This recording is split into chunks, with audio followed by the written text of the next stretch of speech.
Les 5 métiers les moins bien payés en France en 2026. En 5e, ce sont les agents d'entretien. Dans les métiers de nettoyage et d'entretien d'espace, les salaires moyens tournent autour de 1900 € net par mois. Ce sont des emplois indispensables au quotidien, mais souvent mal valorisés financièrement. En 4e position, ce sont les portiers ou agents d'accueil. Les postes comme portier, agent d'accueil ou manutentionnaire affichent des salaires autour de 1800 € net par mois. C'est typique des emplois peu qualifiés dans la logistique, les services ou l'hôtellerie. Alors que le salaire moyen en France est de 2700 € par mois, on est bien en dessous. On passe au numéro 3 avec les couturiers et tailleurs. Dans l'industrie textile ou artisanale, couturiers et tailleurs gagnent environ 1780 € net par mois en moyenne. Même s'il faut un savoir-faire précis, le salaire reste bas dans de nombreux ateliers ou de petites boutiques. Maintenant, en 2, ce sont les assistants sociaux. Dans le secteur médico-social, les premiers niveaux comme conseiller social ou assistant social tournent autour de 1750 € net par mois. Ce sont des métiers essentiels, mais la rémunération reste faible comparée à la charge émotionnelle du travail. Et enfin, le métier le plus mal payé en France, ce sont les assistants ou assistantes maternelles. Ces postes dans l'éducation comme assistant d'école ou aide en crèche sont souvent les moins rémunérés, autour de 1560 € net par mois en moyenne. C'est presque la moitié du salaire moyen français de 2700 € et très proche du SMIC.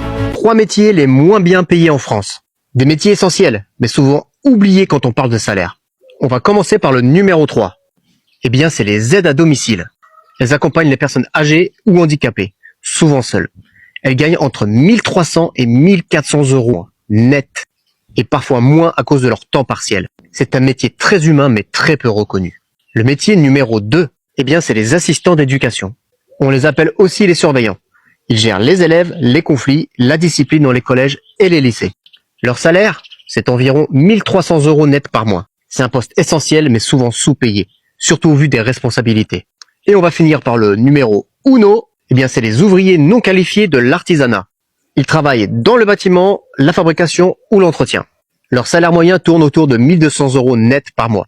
C'est un métier très très physique, exigeant et souvent en extérieur, et pourtant très peu valorisé. Donc c'est 3 métiers indispensables, 3 métiers sous-payés. Et toi, quel est ton métier? Dis-le moi en commentaire. Les gens qui gagnent moins de 2000 € par mois, qu'est-ce que vous faites encore en France? C'est une vraie question, il n'y a aucune moquerie, il n'y a aucune ironie. Mais qu'est-ce que vous faites encore en France? S'il vous plaît, répondez-moi dans les commentaires parce que j'ai envie de comprendre. Est-ce que vous avez envie de souffrir?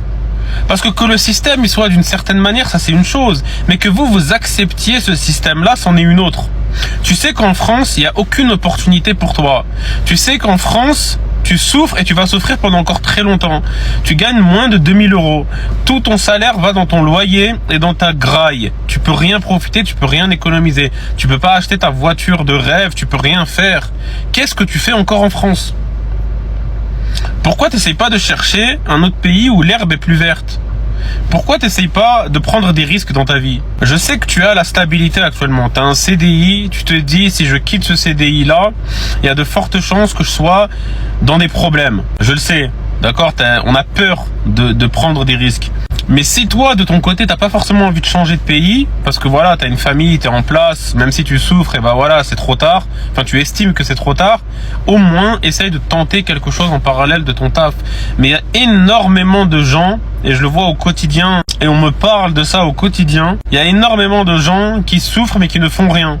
Déjà les plus jeunes, je sais pas qu'est-ce que vous foutez encore en France, tu viens de finir tes études, t'as entre 20 et 30 ans, t'as rien à foutre en France. Je suis désolé de vous dire ça. La France, ça n'est plus un pays où il y a de l'argent à se faire. Peut-être que par le futur, ça sera le cas. Mais en tout cas, actuellement, il n'y a plus rien à gratter en France. Mais pour les personnes les plus âgées, qui sont déjà établies en France, qui ont déjà une maison, même si c'est une erreur, qui ont déjà une famille, pourquoi vous ne tentez pas de faire votre propre fric? Vraiment, c'est une question que je vous pose parce que j'arrive pas à comprendre. Les gars, je suis à 2 doigts d'arrêter de taffer, les gars. C'est une dinguerie.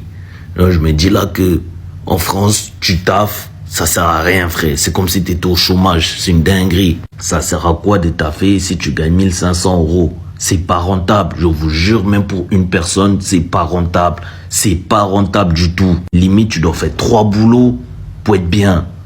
Qui fait 3 boulots dans la vie? Qui physiquement fait 3 boulots dans la vie? C'est dur. Tu reçois ta paye le 28, le 5, t'as plus rien. Non, c'est une dinguerie, frère. Déjà, le loyer, ça prend la moitié du salaire. Les factures, t'as même pas encore fait les courses, il y a l'assurance qui arrive. Non, les gars, c'est trop. C'est trop, frère, c'est trop. Tu m'étonnes que les dealers ne veulent pas travailler, frère. Quand tu vois ce qu'ils gagnent en une journée, mais qui veut travailler après? Qui veut travailler après, frère? Non, c'est trop.